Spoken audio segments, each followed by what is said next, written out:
Hello guys, welcome back to our channel food and beauty. എല്ലാവർക്കും ഇഷ്ടമുള്ള നല്ല tasty ആയിട്ടുള്ള നല്ല ഷെൽഫ് ലൈഫുള്ള അടിപൊളി റവ ലഡു നമുക്കിന്ന് റെഡിയാക്കാം.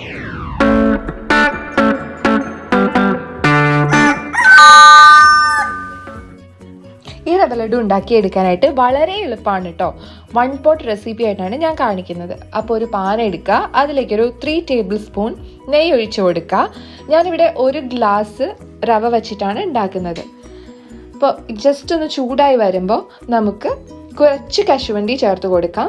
ഒത്തിരി കശുവണ്ടി ആയി കഴിഞ്ഞ് കഴിഞ്ഞാൽ പിന്നെ പിടിച്ചെടുക്കാൻ നേരത്ത് ബോൾ പോലെ ആ നേരത്ത് ഭയങ്കര ബുദ്ധിമുട്ടായിരിക്കും, വിട്ട് പോകാനൊക്കെ ചാൻസ് ഉണ്ട്. അപ്പോൾ കുറച്ച് കശുവണ്ടി എടുക്കുക, എന്നിട്ട് ഇതുപോലെ ഒന്ന് ഫ്രൈ ചെയ്യുക. ഒത്തിരി ഫ്രൈ ആവേണ്ട ആവശ്യമില്ല, ജസ്റ്റ് ഒന്ന് മൂത്ത് വരുമ്പോൾ നമുക്ക് വേണമെങ്കിൽ മുന്തിരിങ്ങ ചേർത്ത് കൊടുക്കാം. അപ്പോൾ ഞാൻ കിസ്മിസാണ് ചേർത്ത് കൊടുത്തിട്ടുള്ളത്.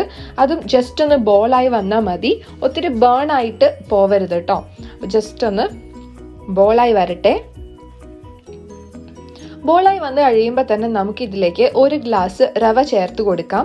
ഞാനിവിടെ ഉപയോഗിക്കുന്നത് നമ്മൾ സാധാരണയായിട്ട് ഉപയോഗിക്കുന്ന ഉപ്പുമാവ് ഉണ്ടാക്കാൻ ഉപയോഗിക്കുന്ന റവയാണ്. അപ്പം അത് വറുത്ത റവ എന്ന് പറഞ്ഞ് തന്നെയായിരിക്കും കിട്ടുന്നത്. എന്നാൽ കൂടി നമുക്ക് ഒന്നുകൂടി വറുക്കണം, എങ്കിൽ മാത്രമേ ഈ റവയുടെ പച്ച കുത്ത് പോവുള്ളൂ.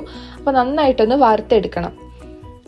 അപ്പം നെയ്യിൽ മിക്സായിട്ട് നല്ലപോലെ വറുത്ത് വരുമ്പോൾ ഒരു അടിപൊളി സ്മെല്ല് വരും. അതുപോലെ തന്നെ മണലൊക്കെ കിലുങ്ങുന്ന പോലെ ഒരു സൗണ്ട് വരും. ആ ഒരു സൗണ്ട് വരുമ്പോൾ നമുക്കറിയാം ഇത് നന്നായിട്ട് ഫ്രൈ ആയിട്ടുണ്ട് എന്നുള്ള ഇത്. അപ്പോൾ ജസ്റ്റ് ഒന്ന് ടേസ്റ്റ് ചെയ്യുക, പച്ച സ്വാദുണ്ടോ എന്നുള്ളത്. അപ്പോൾ ഉണ്ടെങ്കിൽ വീണ്ടും കുറച്ചുകൂടി ഒന്ന് ഫ്രൈ ചെയ്യാം. ഒത്തിരി അങ്ങ് ബേൺ ആയി പോവരുത്, ബ്രൗൺ കളറിലേക്ക് വരരുത് കേട്ടോ.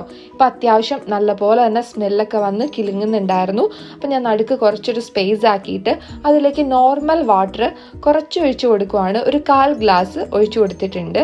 അപ്പോൾ അതൊന്ന് തിളച്ച് വരട്ടെ. പെട്ടെന്ന് ഒഴിക്കുമ്പോൾ തന്നെ തിളച്ച് വരും കേട്ടോ. അപ്പോൾ ജസ്റ്റ് ഒന്ന് തിളച്ച് വന്ന് കഴിയുമ്പോൾ അതിലേക്ക് ഈ റവ ലഡുവിന് യെല്ലോ കളർ കിട്ടാൻ വേണ്ടിയിട്ട് കുറച്ച് മഞ്ഞൾപ്പൊടിയാണ് ഞാൻ ചേർത്തിട്ടുള്ളത്. ഫുഡ് കളർ ആണെങ്കിലും നിങ്ങൾക്ക് ഡയറക്റ്റ് ചേർത്ത് കൊടുക്കാം, പക്ഷെ ബെറ്റർ മഞ്ഞൾപ്പൊടി ചേർത്ത് കൊടുക്കുന്നതാണ്, അത് ഹാംഫുൾ അല്ലല്ലോ. അപ്പോൾ ജസ്റ്റ് ഒന്ന് വെന്ത് വരണം ഈ ഒരു മഞ്ഞൾപ്പൊടി, അല്ലെങ്കിൽ ഒരു പച്ചച്ചുവ ഉണ്ടായിരിക്കും. അപ്പോൾ അതുകൊണ്ടിട്ട് വെള്ളം കൂടി മിക്സ് ചെയ്ത് നല്ല പോലെ ഇളക്കിക്കൊണ്ടിരിക്കുക. നമ്മൾ ഒരു 2-3 മിനിറ്റ്സ് ഇതുപോലെ ഇളക്കിക്കൊണ്ടിരിക്കണം. നല്ലപോലെ മിക്സായി വരണം. ഈ ഒരു സ്റ്റെപ്പ് ഒഴിവാക്കിയാൽ വേണമെങ്കിൽ ചെയ്യാം കേട്ടോ. വെള്ളം മാത്രം ഒഴിച്ചാൽ മതി. കളറിൽ വേണ്ടാന്നാണെങ്കിൽ മഞ്ഞൾപ്പൊടി ചേർക്കേണ്ട ആവശ്യമില്ല. അപ്പോൾ വെളുത്ത ലഡു ആയിരിക്കും എന്ന് മാത്രമേ ഉള്ളൂ. ഇനി നമുക്ക് ഇതിലേക്ക് ഒരു 1/4 കപ്പോളം പഞ്ചസാര ചേർത്ത് കൊടുക്കാം. അപ്പോൾ പൊടിക്കാത്ത പഞ്ചസാരയാണ് ഞാൻ ചേർത്ത് കൊടുത്തിട്ടുള്ളത്. അപ്പം നല്ല മധുരമുള്ള ലഡു ആയിരിക്കും കേട്ടോ ഇത്. നിങ്ങൾക്ക് മധുരം അത്ര വേണ്ടാന്നുണ്ടെങ്കിൽ ഒരു 1/2 കപ്പോ അല്ലെങ്കിൽ ഒരു 1/4 കപ്പോ നിങ്ങളുടെ ടേസ്റ്റിനനുസരിച്ച് ചേർത്ത് കൊടുത്താൽ മതി. അപ്പം ഞാനിപ്പോൾ 1/4 ഗ്ലാസോളം ചേർത്തിട്ടുണ്ട്. എന്നിട്ട് നല്ല പോലെ മെൽറ്റ് ചെയ്യിക്കുവാണ്. ഇങ്ങനെ ഇളക്കി മെൽറ്റ് ചെയ്യിക്കണം. ഒരു 2-3 മിനിറ്റ്സ് ഇളക്കി കഴിയുമ്പോൾ മെൽറ്റ് ആവും. ഞാൻ ഇതിലേക്ക് കുറച്ച് ഏലക്ക പൊടി കൂടി ചേർത്ത് കൊടുക്കുന്നുണ്ട്, ആ ഒരു സ്മെല്ലും ടേസ്റ്റും കിട്ടാൻ വേണ്ടിയിട്ട്. അപ്പോൾ പൊടിയായിട്ട് നിങ്ങളുടെ കയ്യിൽ ഇല്ലയെന്നുണ്ടെങ്കിൽ പഞ്ചസാരയുടെ കൂടെ ഒരു 4-5 എണ്ണം ഏലക്ക ഇട്ടിട്ട് നന്നായിട്ട് പൊടിച്ചതിന് ശേഷം ഇതിലേക്ക് ചേർത്ത് കൊടുക്കുക കേട്ടോ. അപ്പോൾ ഇപ്പോൾ പഞ്ചസാര നല്ല പോലെ മെൽറ്റായി വന്നിട്ടുണ്ട്, നല്ല പോലെ വെന്തും വന്നിട്ടുണ്ട്, ഉപ്പുമാവൊക്കെ പോലെ നല്ല പോലെ വെന്ത് വന്നിട്ടുണ്ട്. അങ്ങനെ വന്നാൽ മാത്രമായിരിക്കും കേട്ടോ നമ്മുടെ ഈ ഒരു റവ ലഡുവിന് ടേസ്റ്റ് ഉണ്ടാവുള്ളൂ. പക്ഷെ നമ്മൾ ഇതിലേക്ക് എക്സ്ട്രാ വേറെ ഒന്നും ചേർത്തിട്ടില്ല, നെയ്യും കുറച്ച് വെള്ളം മാത്രമേ ചേർത്തിട്ടുള്ളൂ. അതുകൊണ്ടിട്ട് തന്നെ നല്ല ഷെൽഫ് ലൈഫ് ആയിരിക്കും, ഒത്തിരി നാൾ കേട് കൂടാതെ ഇരിക്കും.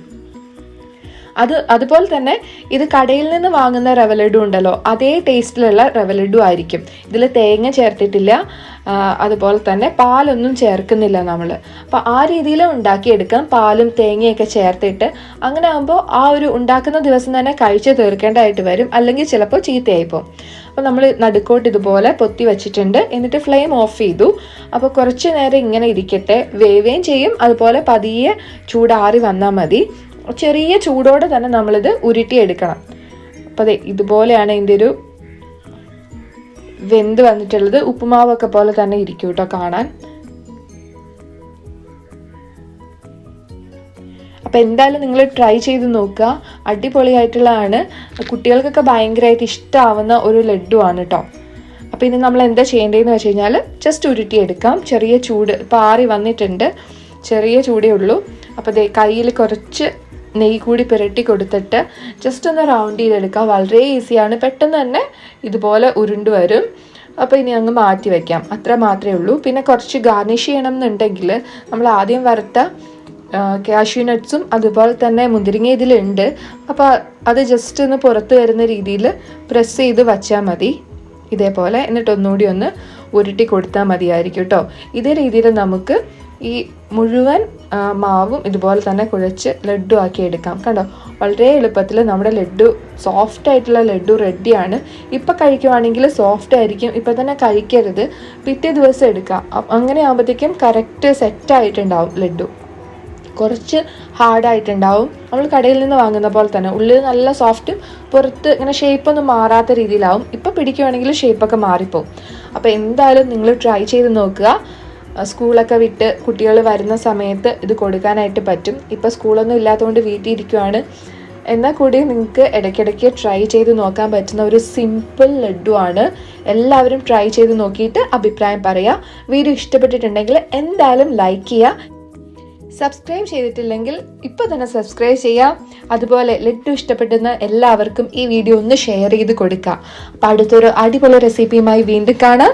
Till then take care, bye. എല്ലാവരും ഹാപ്പി ആയിട്ടിരിക്കുക, പോസിറ്റീവായിട്ടിരിക്കുക.